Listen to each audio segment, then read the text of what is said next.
We're going to welcome in Benjamin DeWitt, the festival director for Immersive Tech Week. Benjamin, thank you for joining us on it looks like a beautiful night in I'm sorry, did you say you were in Amsterdam or Rotterdam? Yeah, in Amsterdam. Yes. Yes, it is a beautiful night. It's a quiet night. It's getting a little bit colder now. November is kicking in just a little bit, not like we're used to, but no, it's nice here. Yeah. Nights are getting longer. Yeah. Yeah, I mean, it looks beautiful. You have a beautiful backdrop of the city there. It looks amazing, and you know, I can't wait. We were just talking a few minutes ago. I'm gonna be headed out there for Immersive Tech Week that we're going to be speaking about today, and I really can't wait. I mean, I know that both Amsterdam and Rotterdam are extremely beautiful places, and you know, and Rotterdam, where the Immersive Tech Week will take place, looks gorgeous, and I cannot wait to take in some of the sites, and then some of the sites of the amazing virtual reality and augmented reality that will be going on there that week as well. Cool. Yeah, I'm happy you're coming over to see it live. Yeah, it's going to be amazing, and it's fun to be able to do these things live again. You know, these events were kind of put on hold for a little bit with some of the world issues that we are having, but we are back live now, and this year has started. It started with CES last year, where things started to get going back again in person, and it has gotten bigger and bigger. And the more shows that I go to, more people are attending. So it sounds and it seems like you guys probably will have a banner year coming up for Immersive Tech Week. Hopefully, because it's been dreadful, you know, the past 3 years. 2019 was our last in-person event. Was the fifth one, and it was banging, and then we went into 2 years of COVID, and now it's 3 years since the last in-person event was there. But wow, it's been that long. 3 years. Wow. Yeah, that's crazy. 3 years. So this is going to be a celebration. Yeah, for sure. It is totally. And the good thing is that I think the day before yesterday, there was in the news that the autumn COVID wave was already over, and it hasn't been really a big one. So we're also not scared anymore at this point in time that we will be shut down, because in 2021 it was the night before the hybrid event, it was still possible to shut things down. But this year it's going to be good. It's safe. There are no signs of any COVID hits that are coming our way. So that's really wonderful to be able to do it again.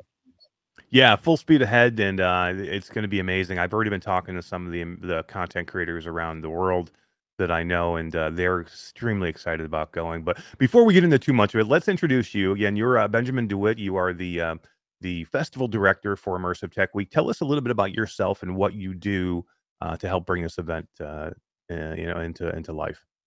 Yeah. Well, if I make a little jump back in how this all got started. Actually, in my teens, I wanted to be a pop star. I jumped on stage, and I was in bands, and then I never became a pop star. So I became an actor. I was on stage for many years. At a certain point, I knew the actor's life wasn't for me. I wanted to be more in the driver's seat. And as well, an actor, you are so dependent on what someone else wants from you. I went into the online world, and then in 2013, I put on the goggles for the first time, and then it sort of all clicked for me, because it was a bit like, with the goggles on, it was like I'm on stage, a virtual world, which I know, but instead of the audience looking at me, I was at the same time, I was the audience. So I was looking around. So I thought that was just mind-blowing. And from that moment on, I knew I want to do something with this. And so at first I thought, okay, let's make a theater play with VR, and then the audience would have goggles and would see the actors up close, or they would see the actors, and in the VR headset you would see the inner world of the actors, or if the actors would be in a green screen studio, you could see the actors totally somewhere else. And I drummed up all kinds of people. I had a theater, and then I realized after a couple of weeks, months, that it wasn't feasible at all. But by the time I had spoken to so many people in the VR world, that instead of making this theater play, I came up with an event with conferences and workshops and demos, and a sort of lab where we could do, say, content creation, because I wanted to see what's the storytelling power of this new medium. And that resulted in the first VR days in 2015. Wow, 2015. Wow. That's a Yeah, long. That was early days. That's early on, yeah. but at that moment, I already thought I'm too late. I know, right? It seemed like everything was going to pass you right by, but that still was Yeah. really quite early. Yeah, so that was the first event in 2015, and then I thought, okay, well, maybe I'm not a VR director or content creator per se, but the role of getting all those people from all those different backgrounds together, organizing a show, because as a musician or a theater man, you want to bring a show. And with VR days and now Immersive Tech Week, I also want to bring a big show and bring lots of people from different backgrounds together. That's really the goal. It's content creators, it's researchers, it's business people, and we're mixing them all. And in the first years, people said, "No, Ben, you have to focus. Is it going to be industry? Is it going to be healthcare? Is it going to be science? Is it going to be content?" And I said, "No, it has to be all, because what you develop as a storyteller can be used in a healthcare situation or in a theater or in a training situation, and so there's so much to develop and to experience and to experiment on. We need people from all these different backgrounds together. So that's what I mean, and that's a huge thing. I mean, putting together one of these events is it can be a daunting task. And and we've seen startups of companies trying to do these things for the first time, and then we've seen others that have been doing it for a while and making these huge events where it brings people together, brings technology together to show these things. And you have to have a team of very smart people to do this. So I mean, I can imagine you guys. I mean, I'm just looking real quick. You have looks like a huge talented team, from Manuel to Pierre to Regina, Linda, Rayan, Roger, Monique, Sophie, Benjamin, Victorine, and Kirsty. I mean, this is a Yeah. huge team of probably extremely talented people, all here to put this one huge event together. Yeah. No, you're right. It's a big team. It's a talented team. It's in the years, the COVID years, we were down to a very, very small team, and through our partnership with the new venue, the Doelen, and the city of Rotterdam, we were able to assemble a big team, because after these 2 years of being in survival mode, the strange thing was, where we had to sort of go small, like I said, in survival mode, the industry was sort of only going faster. So the only way to get back was to do it big time. And through the partnership with the Doelen and the city of Rotterdam, we were able to do so. So we put all our eggs in one basket. This is the shot to the moon. It's going to be a big ass event, because why else do it? Right. And like I said, this is a celebration of it's not just the event itself, it's the fact that you're doing the event again live in person, after such a big break. And let's talk a little bit about the event itself, because there are many different events throughout, in technology. There are many different events throughout the year that you could go to. There are not many events that are strictly virtual reality or augmented reality based. And this is one of those events. And this is a super premier virtual reality, augmented reality event where we can get together as VR, AR people and not, just technology or flat gaming people or just, applications or, experiences. This is for people that are into technology with virtual and augmented reality, right? Totally, totally. But it's also for the say the a sort of group of people that are from their profession looking at these technologies, understanding that it can be something meaningful for them, but they're just not quite there yet. So it's for the community. Number one, it's a community event. Then the second layer is the people that are from healthcare, from industry, from creative industries, that are looking at these developments and thinking, hey, this is something for us. And then then it's a layer of, say, policymakers who understand that, well, this is going to impact our lives. Like Web 1 and Web 2 impacted our lives, and they were too late. They were too late with stepping in. So it's also for them. And then it's for, say, the students as the next layer. And this year, we're also adding a layer for the general audience. So we have a part we call the playground, which is freely accessible for people of all ages. We're not charging anything.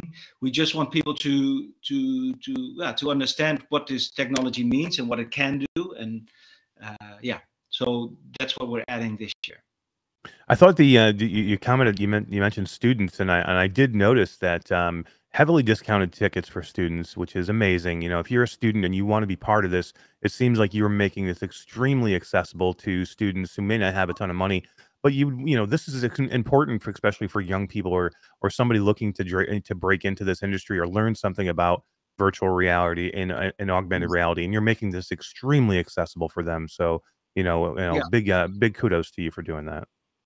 Yeah, but it's also important that these younger people grow up with the possibility of having this big space, because we theater makers, filmmakers, we're used to the 2D, and we understand it, but actually the 3-dimensional space is pretty big. It's like, how are you going to do it? How are you going to use it? And I think it's and say the whole production pipeline is also still in development, still a pain. But in a couple of years' time, hopefully those things will be smoothed out, and then these younger folks, they grow up with it. So it's important to bring them in. And I like how the playground is free, because the playground has a ton of immersive. Like, the whole idea behind the playground is to put people in the headset and offer that for free for someone who may see VR days and be like, I don't know if I really want to go to that. I don't know what it's about. They can go to the playground and be like, holy crap, this is awesome, and then go to VR days. Yeah, it's very good. Yeah. Good way to do it. Thanks. Yeah, I love a lot of these industry events are almost not geared for anybody, the normal person. They're geared for, people that are already in the VR industry or AR industry. And that's not what this is about, really. There are people that are going to be there, of course, for that. But if you just have a passion about virtual reality or augmented reality and you want to see some amazing things, or you want to hear some amazing talks and things like that, this is for anybody, right? I mean, anybody can go get a ticket, come and enjoy this event with as many industry people out there as possible. And this is something that's a little different than some of the bigger events that are a little more closed off. And even the professional ticket prices, I think, are not that high if you compare to other industry events, because in our industry we have the artists that are equally important as, say, the corporates and the business people. And for the business people, say, 400 euros or 100 euro for a day ticket is nothing, but for an artist it might be a big thing. So we really try to cater to everyone. Well, yeah, which is fantastic. And not have the price point be, say, the factor why you're not going. Yeah, that's smart. Yeah. Yeah, again, inclusive, bring everybody in, which is absolutely great. Can you tell me a little bit about the Church of VR? Because that's an event that's going to be going on. Tell us about that part of the event. So the Church of VR is where we, well, I say we praise or we honor or we content creators and the best content. And in I think 2016 or 2017, our venue wasn't big enough to showcase this. And right beside the venue, there was a church. And then we managed to bring all those content pieces to that church. And then we said, oh, then my partner then, Dude Holtkamp, he said, well, let's call it Church of VR. And I thought, well, that's wonderful. This shows, you know, we're honoring or we're celebrating, we are praising content, because in the end, it's all about, you know, the best and the most beautiful content that sweeps you away.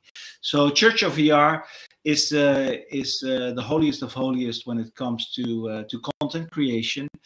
And Victorine van Alphen, she made a great selection of pieces that are now in Church of VR.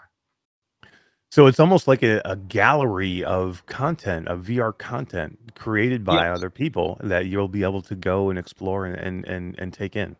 Yeah. Yeah, I think we have about. Do people go to the Church of VR and put on a headset to experience these, or do they? Is it a 2D? Well, so it's it's a space where I think we have about 20 projects you can access. So you can go from one to one. It's our Sundance, Tribeca, Venice selection of content. Cool. This is fantastic. This is not something you would see anywhere else. I mean, I can tell you, I've been to every show this year. You're not seeing anything like this. Yeah, this is a true experience here. Yeah, I'm literally. That's one of the things that I kind of picked out early on, because this is my first time going. Like, you know, like as you said, it hasn't happened in 3 years, so this will be my first time attending. And this was one of the first things I kind of picked out. Was I was very intrigued about the Church of VR and everything it had to offer, but almost as intrigued as the list of exhibitors that you have, because I've been looking at this list and you've got quite the list of people that will be exhibiting there as well. Yeah, it's not bad. It's not bad. No, it's not bad. Let me hit on a couple. Let me hit on a couple big ones. I mean, there's all of them are great, by the way. All of them are known names. Every one of these names I know. Let me just pick out a couple of ones that I was particularly concerned. Pimax is going to be there. Now, Pimax just had some huge news that they had this week.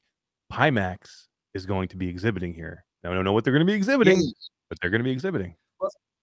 I think they just released some new stuff. And this will be the first exhibition where you can try out their new headset. So I will be there.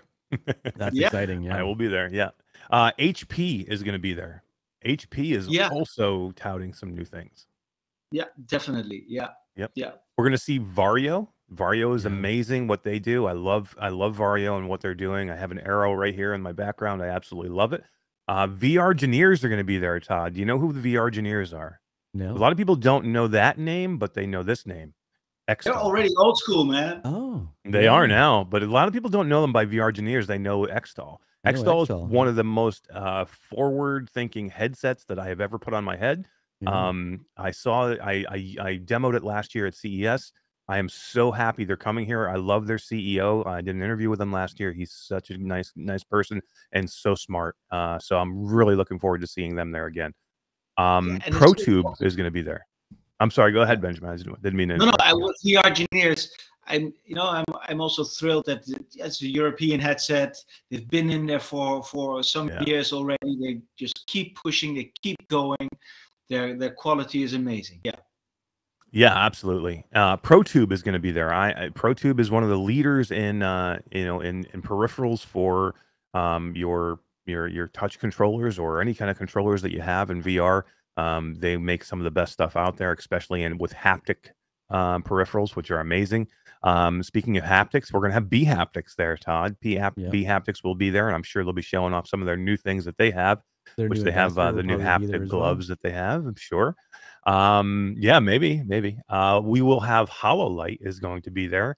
Meta will be there. Wonder what they'll be showing. But very interesting. The Meta will be there. We have Rezel that is going to be there. Rezel, very, very interesting developer. I've done some things in the past with Rezel, so I'm very looking forward to seeing that. Pico will be there. Sense Glove will be there. There's a huge list. There's probably about another, I don't know, maybe 20 plus 20 or people on this more, list. yeah. That I'm looking at very quickly. There's some big names on here. Arbor XR, 4XR, Virtual Reality Learning Lab, 4DR Studio, Neuro Reality. You have Swiss Games, which will be, I assume, pretty much all Swiss developers showing their games. Yeah, and one of them is Patch XR, and Patch XR is blowing your mind. Yeah, absolutely. Cool. Yeah, I saw Patch XR at AWE. Very, very cool. XR from Spain will be there. You know, the list just goes on of all the different companies. So this is amazing that you've put together all these things. Yeah, that's the team. Yeah, it's great. I mean, when you can have these many things in one place, this is like a candy store for people. Yeah, like this is a VR. Yeah. No. Yeah. All right, let's talk a little bit about some of the speakers that will be attending, because just as much as I like all these companies, you're going to be able to go there and you're going to be able to hear some talks. You're going to have speakers who will speak, and they're going to have workshops. There'll be talks. There'll be expos, as we said. There'll be roundtables. There'll be tech talks. Yep. And you have some amazing names here. I couldn't even. The number of speakers here is huge. I couldn't even guess at a number. Maybe you know the number off the top of your head. It's getting close to 200, but it's crazy. Yeah, no, it's crazy. It's crazy, but it's a community event, and the community is growing. And we really have some wonderful, wonderful speakers there with say some known names like Skip Rizzo and Mel Slater, who are just, and Mavi Sanchez, who are just such amazing people you want to hear and touch. But Timmy Girau of Volvo. Yeah. Yeah, this is such a wonderful person. He's soft spoken. He's early 30s, and how does he do it? But you know, and I know. Lucas Risotto, wild guy. I love Luke. Lucas is amazing. I cannot wait for that. That's one of the ones that I'm like really looking forward to. Yeah. Another young guy too. That's just amazing, right? Yeah, I'm looking here. You know, Orestes from Ultraleap is going to be here. Yeah. It's amazing. The amount of people here, the amount of smart people on one place is staggering. Yeah. And the bad thing is, or the good thing is, that we still have to turn down a lot of people as well, you know, because we get a lot of requests. And it's, but you know,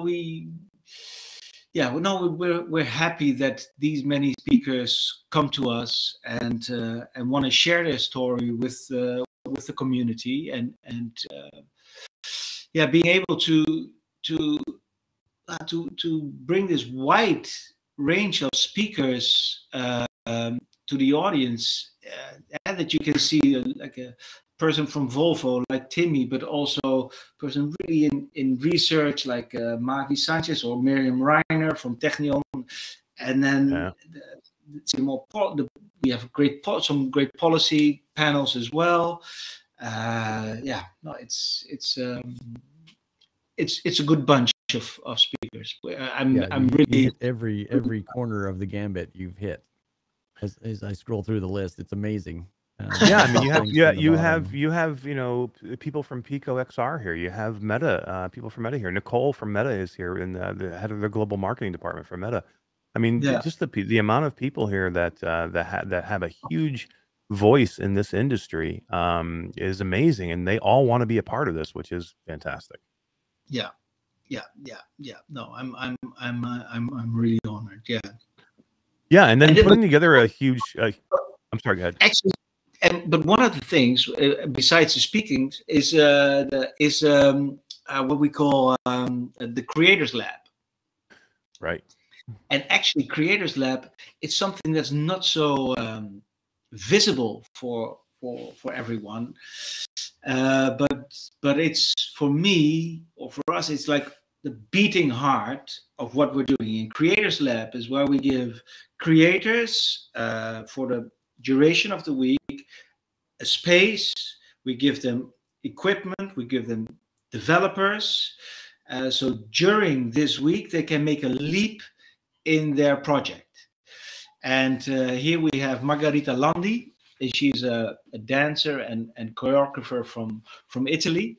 And she's working on an amazing project. So during Immersive Tech Week, she will be helped by people from the Design Academy Eindhoven, the sort of the transmedia lab there, and they will bring equipment and developers. And we have the Blees brothers from the Aban studio, who are also working on a very interesting project. Both projects have to do with, say, embodiment and dance. And we're doing this also with the Cinedance Film Festival. So during this whole week, we have two projects that are workshopping and making a leap in their production. And this is also how we started in 2015. We wanted to do content creation during the event. And in the first year, it ended with a full production the year after called Ashes to Ashes, which was nominated here for a Golden Calf. But a year later, we had Tupac Martyr, who made Cosmos Within Us, started at VR Days, and in the end, he won a prize in Venice. Wow. So we really hope we sort of helping these projects to develop, and then hopefully next year or the year after, they can show their production at the event.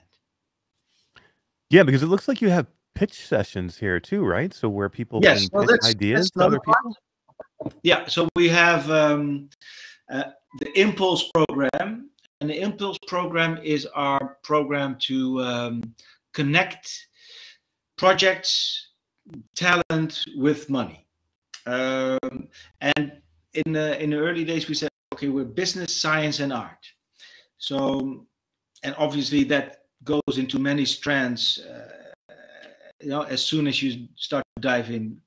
But the funding market is also in three strands. So we have a content market where we have 10 or 12 projects that are in development, that are pitching, and that we try to match with producers, platforms, institutional funds to help them produce their project. We have startups.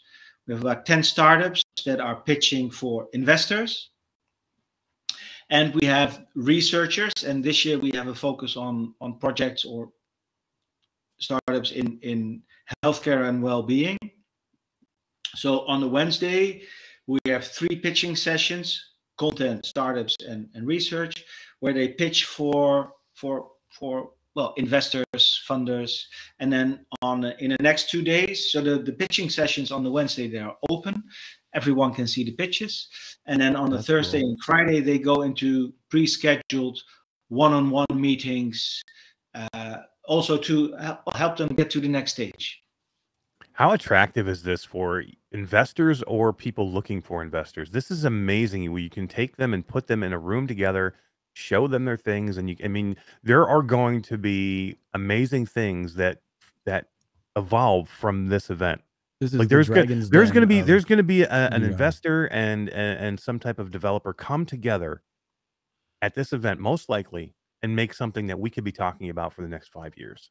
Yeah, well, that's the whole idea and vision of the event. And while the content market is in 3 strands, the idea behind it is that we also create a moment where the researchers, the content creators, and the startups, they will mingle. Yeah, because a startup will say to a content creator, well, that content you're making, actually, we could use it there. And the researcher would say, hey, but what you're doing with the startup, actually, it fits also in my industry. So that's sort of the idea behind it. But first, have everyone in their own field of expertise match them, but we want to create the possibility for, say, serendipity, for like, all right, these dots were not connected, but now they're so close, we start to connect them. And a project that's a great example of this is what's it called? It was Goliath VR that won Venice a year ago. It's about someone that has an episode, a schizophrenic episode. Right. It's an art piece. It won Venice VR, but now it's being used by the NHS, the National Health Service in the UK, to train healthcare professionals. Wow. So there's this, and now they have to develop a whole. Where they're artists, now they have to develop. Okay, well, there's a business side to it. So these are converging worlds. Yeah. Yeah, it's amazing, and that's what it is too. Is, I mean, we're not just, when we're talking about these things, we say games, but it's not just games; it's experiences. It's profound learning. There's a lot to this here. I mean, this is going to be a forward-thinking event where you will see technology, but you'll see how technology is affecting us in our everyday lives, in the medical industry, in the healthcare industry. And in the entertainment industry as well, of course. Yeah, and no, I think you're totally right. And well, I already thought in 2015 I'm too late, and I always think I'm too late. But it's still early days, and so we should not forget that as well. And that's why this year what we're also bringing is called Citizens Think Tank. And this is really because it's going to affect not only those industries, it's going to affect the way we live and work together, and in virtual worlds, am I sure that my daughter or my son is safe in this world? And what do we need to do now to make us feel safe? And so this year we are collaborating with the Rathenau Institute, which is a Dutch institute that researches the social impact of technology on society. And so we're conducting, I thought of this citizen think tank a while ago, but now we're collaborating with them. So we're going to expose just general audience also to these technologies, and then also talk to them, what do you think about it? And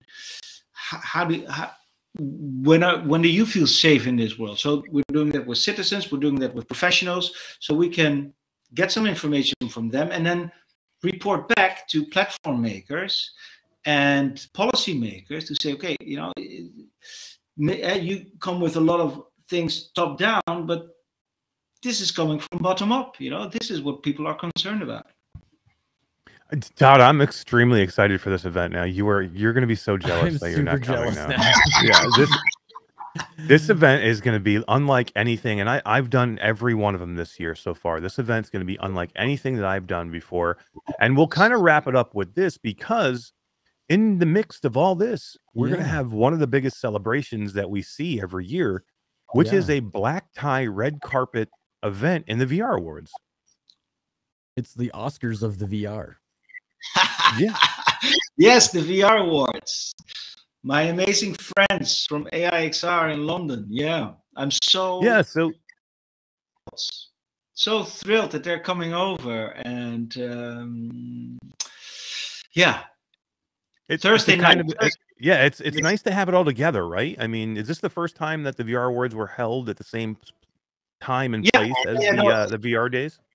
Yeah, it's the first time, and so the idea behind transitioning from VR days to Immersive Tech Week is one was the thing that I thought, okay, a lot of people think VR is just too closed off, and the people from augmented reality, they felt a little bit pushed away, and I didn't want to do it. And I hope that Immersive Tech Week can become sort of a label where other events in that week can happen as well. In Amsterdam, we have the Amsterdam Dance event, which is the biggest conference on EDM across the world. Nice. And it's during Amsterdam Dance event, there are about 200 events happening here in Amsterdam.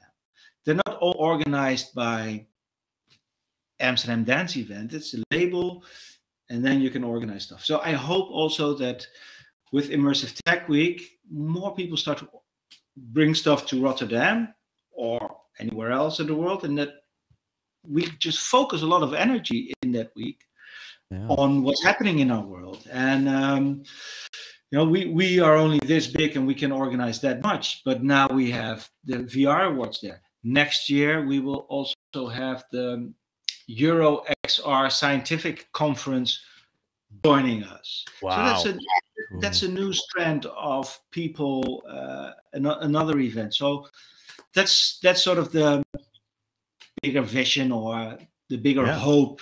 Right, it's all about networking. The more people from different avenues within the virtual reality world that you can get together in one place. Push that energy into 1 week and that's very everyone cool, together. Yeah, it is going to be amazing. This is so everybody. This is happening in Rotterdam. It's coming up very soon, November 28th through December 2nd in Rotterdam, and you can get tickets still right now. There are a couple of different packages of things that are available. There are things that, as Benjamin said, that are free if you'd like to go check out while you're there. So you know, if you are near this area, if you want to travel, come to Rotterdam. You know, go to this website, take a look at some of the ticket packages that you can do, and they do give you some options, so you don't have to do the whole thing, right? If you want to do a day or two, I think you have some options to do that. And we have, and we've been kind of promoting this, and if you want to win a ticket, you can win a ticket. We have a ticket that we're giving away that you can go to our Facebook group and our YouTube channel. You can take a look at it, and you can win. There is also a discount code that we have available for people. If they want to get in, they can use the discount code to get a chance to come and see this amazing event. And come hang out with me. I'll be there. Benjamin will be there, and his team will be there. I would love to meet this. If some of our community, we have a lot of people in Europe in our community. If you guys wanted to come out and join us at this event, let me know, and I would make sure I make time to see all of you. So yeah, very cool. Yeah, Benjamin, thank you for being here today. Thank you for sitting down with us and kind of going through VR days morphing into Immersive Tech Week, giving us a peek into what we're going to see, because you've made Todd so jealous, and I absolutely love that. Next year, because he's going to be so close. I'm going to be so close, so right? far I'll be away. in Sweden at the same time. So yeah, so close yet so far. But me and Benjamin will get a nice picture together, Todd, and we'll send it to you and wave. And but hey, thank you guys so much for asking me and for this interview. It's been really no problem at all. Absolutely. Yeah, no, this has been fantastic. You're welcome back here anytime. I'm so happy that Q2C VR Gamer and Quest 2 community can be a little bit of a partner with Immersive Tech Week, and we're looking forward to our relationship growing throughout the year. So you're very, very, very happy and extremely looking forward to this event soon. All right, what is going on, Q2C? We are here with Lyle Maxson, and Lyle is the co-founder and chief strategic officer for Genius X, and in development of the app Retreat. Lyle, how are you doing, man? Good, Eric. Good to see you. Yeah, I appreciate you jumping on with us. I'm out of town right now. I'm in Florida at a conference called IAPA, and I'm glad that we actually had a chance to do this and get this interview done, because it's something that we've been kind of like promoting in our group for a while, which is Retreat. And I'm glad that finally people can talk to, get a chance to hear your vision of Retreat and tell us about it and tell them about it, because we're getting close to the launch. So thank you for being here. Yeah, of course. Thanks for having me. Yeah, absolutely. So why don't you tell us a little bit about you first, Lyle? Tell us maybe a little bit about how you became, involved with virtual reality, and then leading up to working and co-founding Genius X and coming out with Retreat. Cool. Yeah, I definitely have a little bit of a roundabout way of getting in the video game industry outside of being an enthusiast growing up. I think we all do it, right? Everybody in the VR world always has that roundabout way to get there.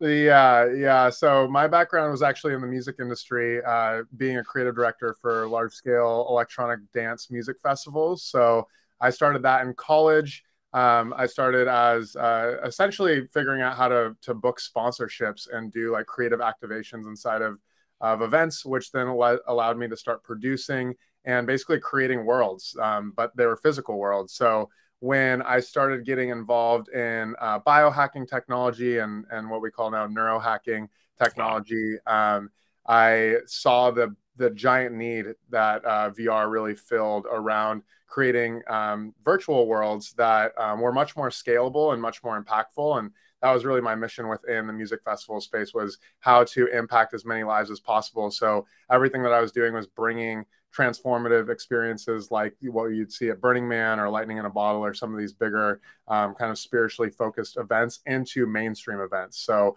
worked with Insomniac and EDC and a lot of their big festivals and Live Nation, and basically was focused on how to create what I call transformative entertainment. So ways to, I understood at a very early age when I started meditating and doing yoga that it wasn't easy and that the results didn't come quickly.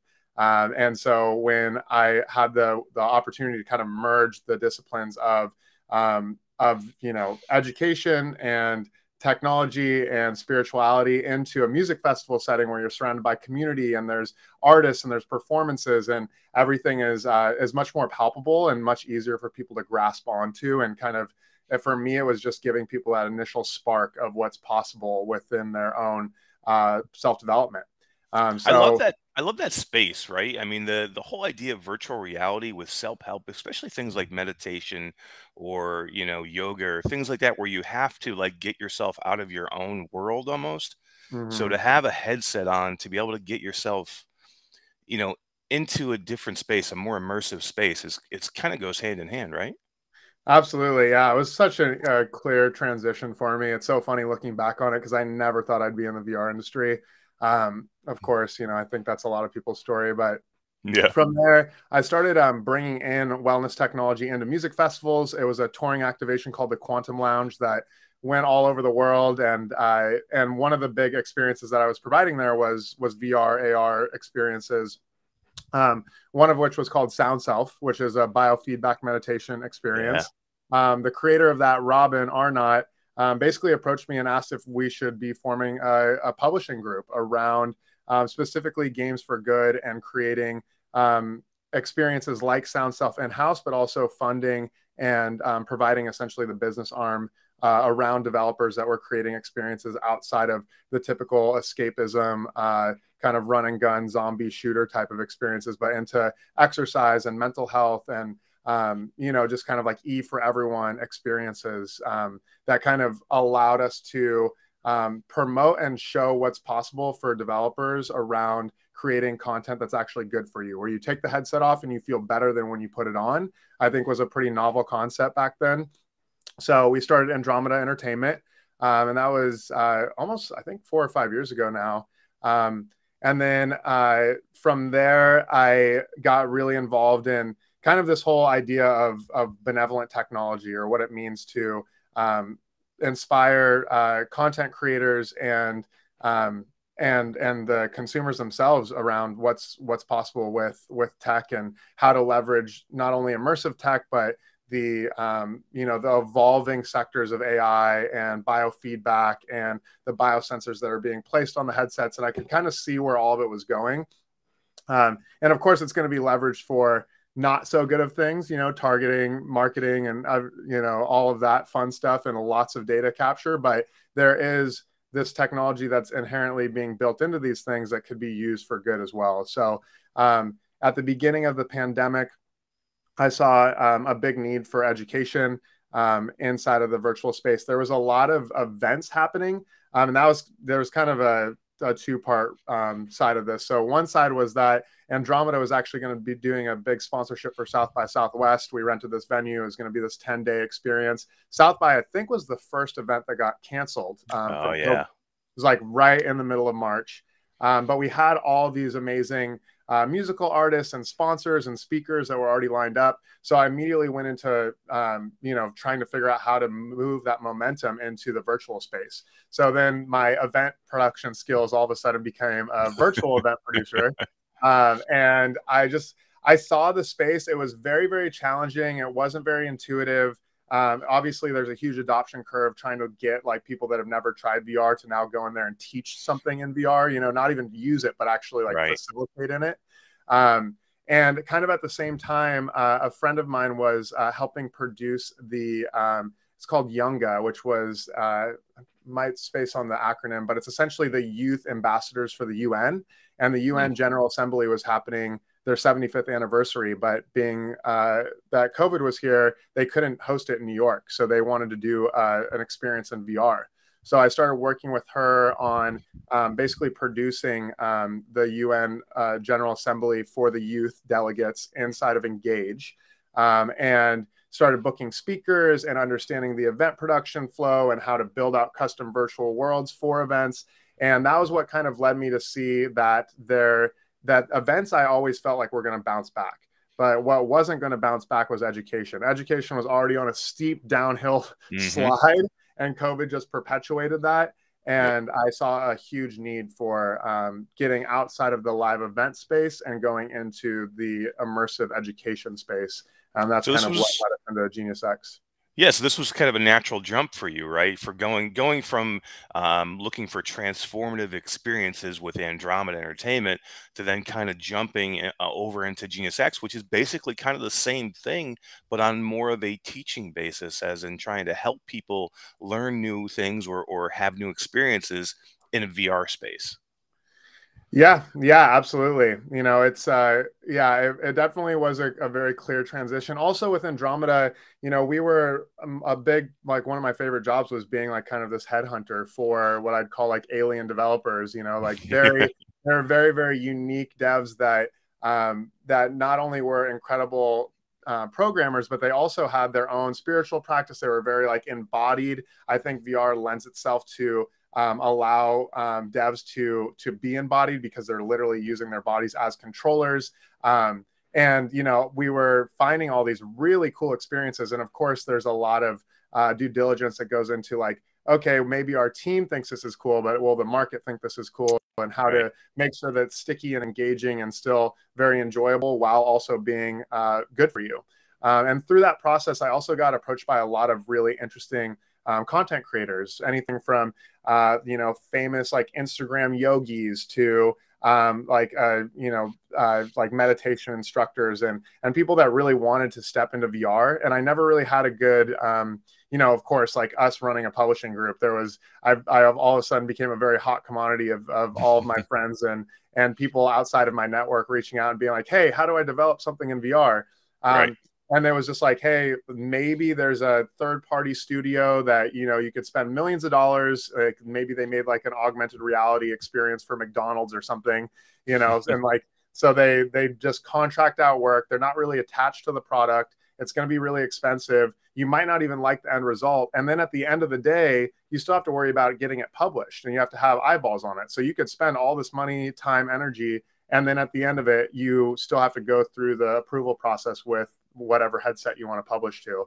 So that was also another really big inspiration, was building a platform like what we're doing with Retreat at Genius X that enables us to create worlds for any sort of content creator. So, you know, beyond education, it's really going into how to bring in all of these incredible creators into the virtual space and building a platform that allows us to do that much faster, at a much more cost-effective, and have a platform that's already published on the storefront that allows us to basically have, you know, DLC that all of a sudden, you know, we could update the app and now all of a sudden we have new content in there and basically serve as kind of a publisher for them as well. Yeah, it's cool. So let's transition a little bit now into Genius X. Again, this is the new studio that you helped co-found. Tell us a little bit about, you know, the other people that are involved with it, and then kind of your role directly in it, and what you're doing there. Yeah, so there's 3 of us co-founders. I'm definitely the youngest and come more from the, again, kind of what I coined as transformative entertainment and then mixed with the VR space. My co-founder, Nick Janicki, is the CEO, very seasoned CEO. He's the founder of True Rest, which is the world's largest deprivation tank company or float spa So they're kind of like the massage envy of floating. And for people that don't know, you're essentially in a large saltwater tank, and you're completely isolated from any touch, taste, smell, sound and light. So he scaled that company. I think they have over 50 locations open and 100 locations sold around the US. And him and I have always been going back and forth on like what it looks like to create wellness technology, how to integrate. He was kind of the black sheep of the deprivation tech industry because he wanted to add sensory inputs into it. So he was more into like the sensory overload or, sensory integration, where the rest of the industry is like remove the senses entirely. So we started playing around with like integrating projection mapping into the pods and biofeedback that allows people to go very, very deep inside of these meditation chambers. So we've always been very close in that way, and finally found a really great way to partner. And then my other business partner is Joe Polish. He was instrumental for us. He was our first investor. He also owns something called the Genius Network, which is like a high-level entrepreneur mastermind group. And he saw, as COVID was in full swing, the desire to move his community out of Zoom and ideally into something like a virtual space. Right. Of course, that was kind of the initial idea, but as things progress, we realized that entrepreneurs, a lot of them in their 40s, 50s, 60s, are going to be a challenge to adopt into VR and start using that as a communication tool. But nonetheless, he understands our mission. He's very, very focused. He has a nonprofit that's focused on addiction recovery. And he just like understands the wellness technology space and was like a really big part of us understanding like how to build community and what it means to start to bring in some of these creators into a virtual space. Yeah, no. So Genius X's first, app that's going to be coming out to the MetaQuest store will be an app called Retreat. Now, this is a hub world basically where you can go in and you can take classes, right? Correct. Yeah. So it's kind of a combination of masterclass meets alt space in a lot of ways. Yeah.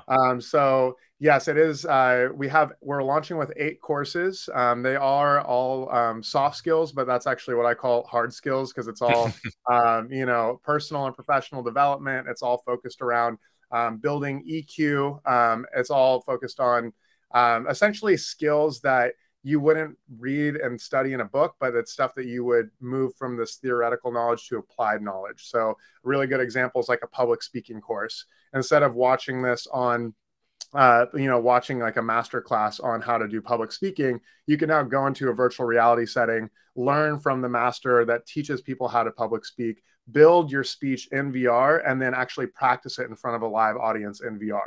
So you're now taking these skills and concepts and applying them directly in the world. So that way, when you take the headset off, you now have that skill.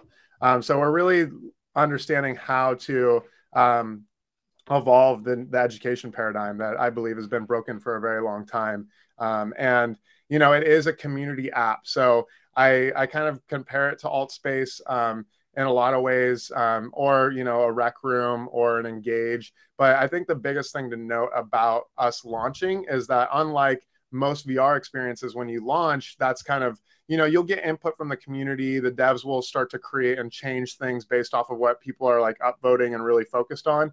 But I think the beauty of creating a social app, which ours is very social, then it is that we get a lot of community input. So we're going to be launching it on December 1st, but it's definitely still, in the works. It's like we want to hear what people's opinions are, what they like, what they don't like, and we're very willing to change things in our existing courses and the new courses that we're building out. We are also launching, I think, a couple weeks after our MetaQuest launch. We're launching like a live event platform as well, so that way educators could come in and essentially teach live. So you could do the evergreen content, but you could also listen to the instructor, do live Q&A, panels, discussions, have like one-on-one time with them. So we're really focused on just kind of the broad education metaverse and what that could turn into. Let's give people just like a little idea of what the app is all about. So the app is, when you go into the app is a free app. When you go into the app retreat, you kind of like go into like a hub world, right? Where you're able to kind of like travel around a little bit, and then you see the courses that are available there. You can interact with other people too at the same Correct. time. Yeah. So it's fully open world social app. Yeah, we've spent 2 years building that from scratch. So yeah, and you do have hub world features. It is a freemium model, so you can download the app for free. There is some courses that are free, and then you can basically pick and choose what courses that you'd like to buy. I think the prices are anywhere between like $6 to $15 on average per course. They're usually a couple hours long. They are broken down into modules, meaning that we understand that there's definitely a thing as headset fatigue. So having like 5 to 15-minute modules, and it saves your progress as you go. Nice. And yeah, being that it is social, you can not only interact in the hub worlds, but you can also interact in the educator's world. So yeah, like a good example, we have a course with Mona Sharma, who's like a celebrity nutritionalist, and she's an amazing coach around just like fitness and nutrition in general. So, she built out her world. So not only does she build her content, she also builds the set and setting that you're going to be in. And so when you buy her course, you're now in a social world. You're taking that course, but you're seeing other avatars walk around taking their own, version of the course. Like they could be in completely different sections of the course than you are. But I think that that's going to create some very interesting community, because you're going to be finding people that are like-minded, that are working on themselves, that are learning the same type of content. You could have an opportunity to just step aside and start to talk to them about how you're applying these concepts into your life. And then people like Mona will be coming into the app periodically and also like be inside of her own world, facilitating, all sorts of discussions there live as well. It's so cool that the instructors or teachers have like their finger on their own world, or input into their own world, so they can really make it a part of them and how they want to teach. So it actually, like, every world or class that you take has a unique feel to whoever that instructor is, right? And it really gets their vision across, because they had serious input on basically everything you're seeing. Yeah, I mean, that's a huge thing for us. Like outside of, I think, being really one of the first consumer education apps, outside of things like Mondly doing like language learning and things, where we're really focused on the creators and like what it means for them to kind of step into the spatial web and what that looks like moving forward. So yes, they're able to choose their own custom architecture. The skybox, meaning like the background and the textures and colors that populate the world and the environment. They're able to choose the music, so we make custom music for the instructors as well. And we have an amazing director of music on our team that will build out their soundscapes. They're choosing, not only what they're teaching in their script, but also some of the interactions that are involved. Of course, our team works a lot with them on the interactive components, but yeah, I mean, they have a ton of say in what they're building. And just the hub world itself it's a beautiful world. I mean, it's very, like, you could even just go there and just sit and just like be in a beautiful space and just, be in that space, because it is gorgeous, and there's different areas and platforms that you can kind of maneuver to inside the app.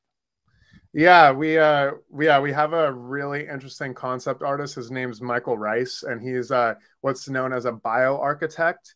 So he essentially creates, and has done this for, I don't know, probably 40 years, and has buildings in Dubai and all over the world, basically leveraging and envisioning spaces that mimic nature.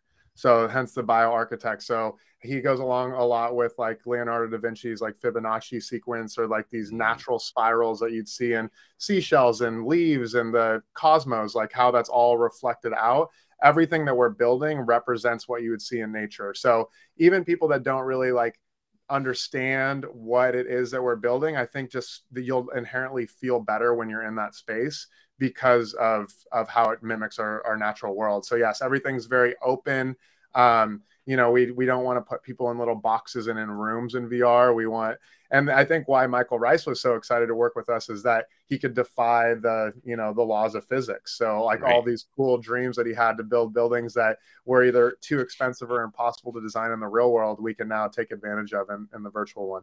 Yeah, VR basically brings down a lot of those barriers that you can't do in the real world, or that you would have in the real world. So, the imagination is kind of run wild. So it's kind of cool. So tell us, so 8 courses or 8 classes so far. Can you tell us what those classes will be upon release? Yeah. So we're working on, so we have, I think, 25 courses filmed and completed. Wow. Well, I wouldn't say completed, in development. So you're gonna definitely test me on my memory here, because we're working on so many of them right now. Yep. We do plan to launch around 2 per month, so we will have new content all the time. So yeah, we do have Jason Campbell, he's like a qigong master, so like very much around like energy and breath and movement. We have a yoga class in there. The public speaking course you won't see upon launch. That's something we're building out now. We do have around like personal finances, so like, wow. Again, we have the personal development and then the professional development. So the professional development is definitely more on that side. Evan Carmichael, who's a big YouTuber, did Discover Your Purpose, which is around just that, like what does it mean to find your life purpose? Yeah, let me think. Yeah, I mean, you can see it on our website too if you go to retreatvr.io, and we have all the courses there that you could start to look into and even like pre-order. Yeah, so we are like really, really focused on bringing in creators that are building out, like similar to Masterclass, though, we're not going to have people having the same category of course. Like there's one breathwork course in there, and we'll keep one breathwork course in there, there's one yoga course in there. So we're really diversifying our categories. And I think people are going to be surprised with like all the variety of things that they'll be able to learn in the space.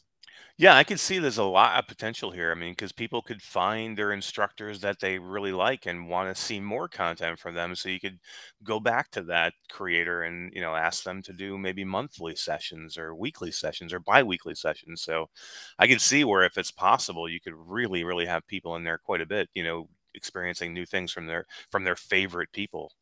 Mm-hmm. Yeah, absolutely. I think the live events will be a big part of that as well. Yeah.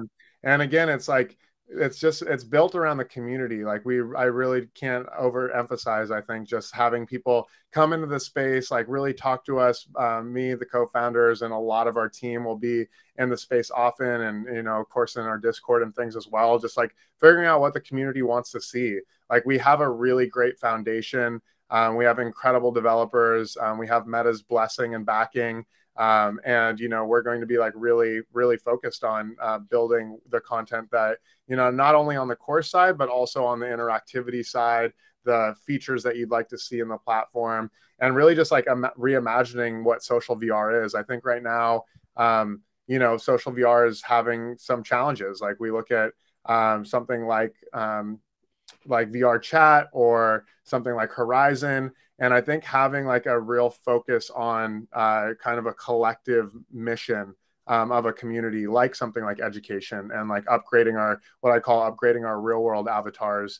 I think that could lend itself to some really cool insights from the community and just be built with them and, with their opinions first.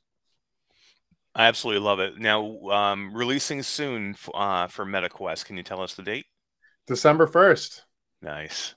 Some big releases that day on December 1st. So yeah, they initially gave us Thanksgiving, but I think they're all taking a much needed break. So yeah, December 1st, which is actually, Eric, where I'll see you when we're in Amsterdam or in Rotterdam at the Immersive Tech Week. So we literally are going to launch, I think, the day of the VR award show, which Andromeda is nominated for most innovative VR company, and then Genius X is also nominated for up and coming VR company. So I think we have some cool synergy here, because I do now, I'm an advisor for Andromeda Entertainment, as you are still, and we actually met before that, though. We met with Genius X. So, you know, I for a long time ago, I went in and did a tour with you and some others to take a look at Genius X, or I'm sorry, with Retreat early on, and then I happened to just become an advisor for Andromeda. So very synergistic here that we will both be together right around the launch for Retreat. But yeah, I mean, congratulations on the VR, on the nomination for the VR award. That's got to be amazing for a, you know, a brand new company just starting up. I mean, you know, that's like unheard of already. Yeah, I appreciate it. Well, you know, we understand that it's going to be a slow burn. You know, I think we're like in it for the long run, and understanding that education is definitely a new space in VR. Obviously, I think, you know, Meta got a lot of flack from their last you know, Connect conference, and that a lot of people wanted to see the Quest Pro and the gaming side, but they were talking about the work and productivity side. I think that shed a lot of light on the space, and, you know, that it's still mainly gamers. Right. So yeah, we hope to bring some of those gamers into the education space and take a break and do some breath work and learn from an instructor, and like get into your body and use it as even a way to you know, potentially reset after you've had a long gaming session or before going into a gaming session. You know, we've seen there's a lot of really interesting studies around using things like meditation and breath work before going into the fast twitch hand-eye coordination that video games brings on, and you know, people reporting that they are much better in video games if they do some sort of priming technique beforehand. So I love hopefully we can start to kind of merge those worlds together as well. I'm down completely. So, guys, you can catch me in Retreat before my next After the Fall gaming session. I'll definitely be in Retreat doing some meditation to get myself ready to kill some snow. I mean, with that game, you're gonna need it afterwards too. Just for exactly, exactly. So, for everybody out there, in the description of this video, you're going to find links and everything you need to go check out Retreat, to go check out Genius X. Also, Lyle, we've been doing something now for about a month on our platforms here as kind of a little boost to celebrate the launch. You guys have generously donated a haptics vest to give away for a prize if you go check out Retreat right now. Yeah, absolutely. Yeah, I think it really works for, you know, kind of the mission of the company, because really, like within education right now, even anything that you would do on your desktop is both visual and auditory, but it doesn't bring the kinesthetic, the body into it. So what better way to kind of convey that than a haptic, you know, vibration vest that really brings your body into the experience. Yeah, I can definitely attest to that. I think haptics with meditation would be amazing. I mean, to have some type of other stimulus besides, you know, just whatever's in your headset, I think, you know, for meditation, it really could be something different. So I would absolutely love to see more meditative apps take advantage of haptics. Oh yeah, I mean, I could go on a full rabbit hole with you on that one, because yeah, I've tried like every haptic technology. I've paired it with all sorts of cool meditation experiences. Yeah, the vests are great. They are a little challenging for meditation because you can't lay down. It's more difficult to lay down on them. Yep. It's not impossible. You could also like put the vest on your chest instead of on your back, so that way it's more comfortable. But yeah, and if you sit up and do meditation, obviously that works as well. But I've tried like all kinds of, I have another company that's partnered with In Harmony. I think it's just IamInHarmony.com. They have meditation beds that are essentially like massage tables, but they have transducers on like the spine of the bed. So I've paired that with VR, which is incredible. It's literally your whole body vibrating, you know. Well, you mentioned sound self. How about the ultimate haptics and sound self, which is your own voice providing you haptic feedback to your experience?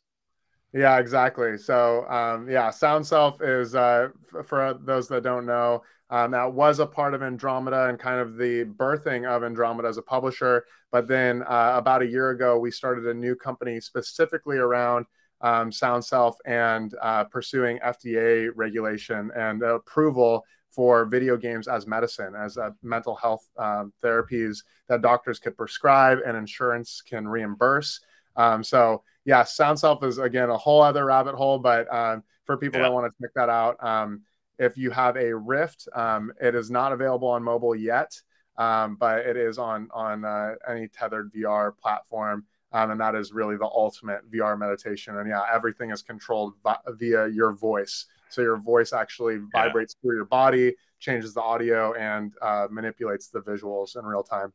It's an incredible experience. If anybody listening out there has not tried it yet, try and go do Sound South. Do yourself a favor. It's one of the coolest experiences that you'll have in VR. You just might want to be alone when you do it because you're going to make some noise. And people might not know what you're doing, but it can be like really like you can come out of that like with a profound like wow experience. I mean, when you come out of that headset, like it's definitely a moving experience.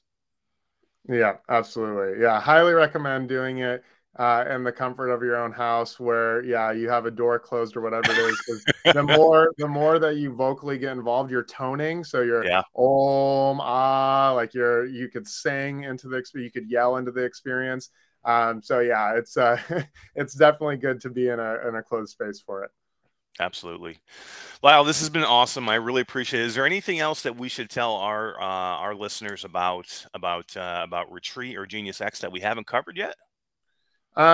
Just outside of going to our Discord and then checking out retreatvr.io and looking at the courses that we have, you could sign up for wish listing or you know, just like making sure that you know when the download is coming, which is December 1st. And yeah, we'd love to see you in the app and hear all of your feedback. And we look forward to building the app alongside the community.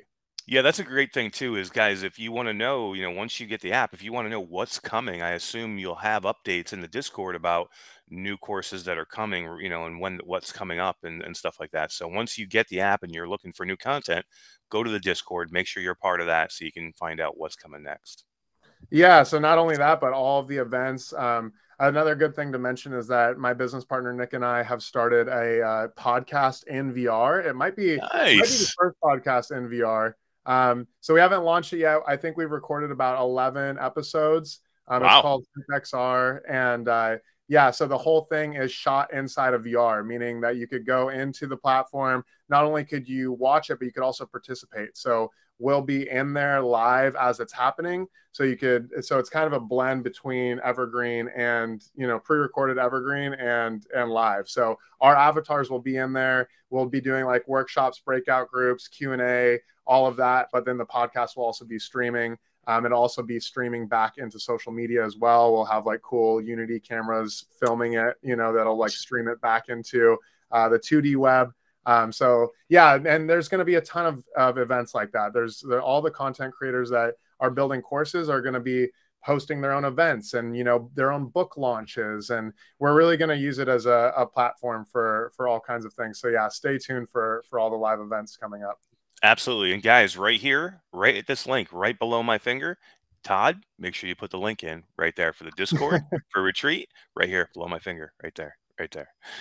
All right, Lyle, thank you, man. Appreciate you being here. Thank you for introducing me to Retreat because I've actually absolutely loved it. I was able to be a part early on, and I was very happy to do that. And I was so happy that we were able to do this kind of like, you know, promotion leading up to the launch of it and show our community what we have upcoming for it. So I'm really excited about it. So thanks for being here today. Yeah, appreciate it, Eric. I'll see you in Rotterdam soon. Absolutely. About another week, maybe a week and a half. Yeah. All right, guys, that is it for us. Thank you for being here. We appreciate it. We will see you next week, probably from the Netherlands. Bye, guys. Ciao.